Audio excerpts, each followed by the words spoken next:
Titanic, 1912. An American senator was having fun with 3 chambermaids in his cabin at the moment of disaster. On the cold night of April 14, 1912, while the RMS Titanic glided majestically through the North Atlantic, Senator Harrison Pemberton III enjoyed privileges that his status afforded him. At 56 years old, Pemberton represented the state of Connecticut and was known in Washington for his inflammatory rhetoric about morality and traditional family values. Pemberton had boarded the Titanic in Southampton with his wife, Eleanor, an elegant 45-year-old woman who spent most of the voyage in the social lounges, playing bridge with other high society ladies.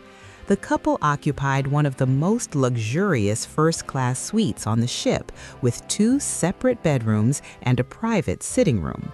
You are watching Uncle Thomas's Cabin Channel, the only place where stories are told without filters. Leave your like and comment saying which country you are watching us from. Subscribe now to receive more interesting content like this. What Eleanor did not know was that her husband had developed a secret arrangement with 3 chambermaids on the ship: Sophie Blanchard, a 23-year-old Frenchwoman, Isabella Romano, a 25-year-old Italian, and Catherine Murphy, a 22-year-old Irishwoman. The 3 women worked on the first-class deck and had been seduced by the senator's generous promises. Pemberton had offered each of them substantial amounts of money, in addition to promising to use his political influence to help them establish a better life in the United States. For young immigrants who earned miserable wages serving wealthy passengers, the offers seemed like an impossible opportunity to refuse. During the first days of the voyage, the senator established a carefully planned routine. While Eleanor participated in formal dinners and social events, he claimed to suffer from severe migraines and retired early to his quarters. There, the 3 chambermaids took turns visiting him, always under the pretext of bringing medicine, hot tea, or attending to special requests. On the fateful night of April 14, Pemberton had arranged something different.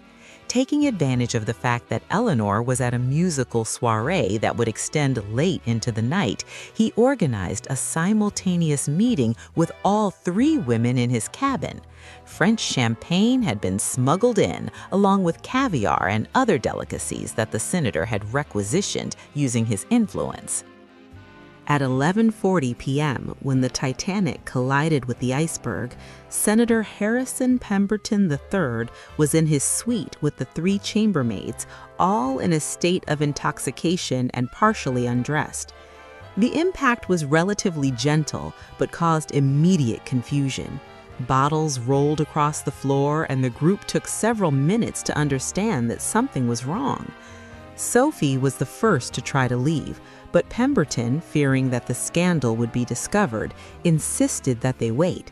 He promised that everything was under control and that there was no reason to panic. The precious initial minutes when the evacuation was still organized were wasted while the senator tried to make the 3 women leave discreetly, one at a time. Catherine finally disobeyed and ran into the corridor, followed by Isabella. Sophie hesitated, torn between fear of the disaster and fear of losing the promised money. When she finally gathered the courage to leave, it was almost 15 minutes after the collision, and the ship was beginning to tilt noticeably. In the corridors, chaos had already set in. Passengers ran in all directions, some still in sleepwear, others carrying suitcases and valuables. Senator Pemberton, now hastily dressed and visibly intoxicated, tried to find his wife Eleanor, but the crowd made any search almost impossible. The 3 chambermaids separated in the confusion. Catherine managed to reach the lifeboat deck and was placed in lifeboat number 13, surviving the tragedy. Isabella was last seen near the grand staircase, trying to help a crying child. Sophie never reached the upper deck. Witnesses reported seeing her trapped in a flooded corridor on C deck. Eleanor Pemberton was saved in lifeboat number 6, never knowing where her husband was at the moment of the collision.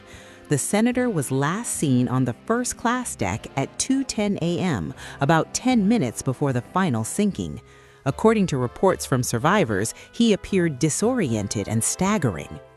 Of the 2,224 passengers and crew on board, only 710 survived.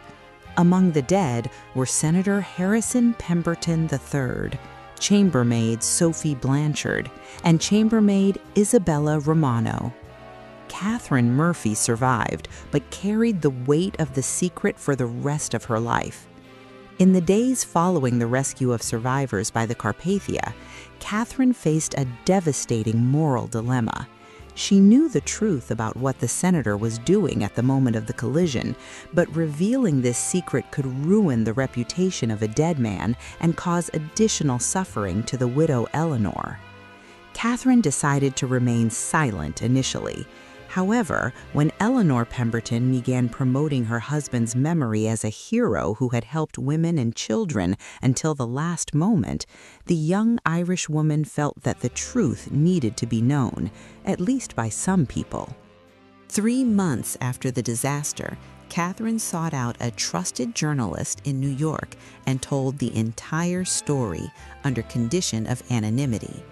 The journalist, recognizing the sensitivity of the case and the potential to destroy an already devastated widow, decided not to publish the story immediately, but documented everything in detail for historical archives. The truth about Senator Pemberton remained hidden for decades. Eleanor lived the rest of her life believing that her husband had been a gentleman until the end. She established a charitable foundation in his name and dedicated herself to philanthropic works, never knowing the true nature of his character.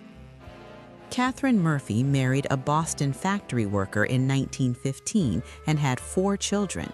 She rarely spoke about the Titanic, and when she did, she completely omitted the details of her connection to the senator. The trauma of that night remained with her until her death in 1964 at 74 years old. In her will, Catherine left a sealed envelope to be opened only 50 years after her death. In it, a handwritten letter revealed the entire truth about that night on the Titanic, including the names of the other 2 chambermaids and the details of the arrangement with Senator Pemberton. Choose now one of these options that are appearing on your screen and continue with us. Until the next video.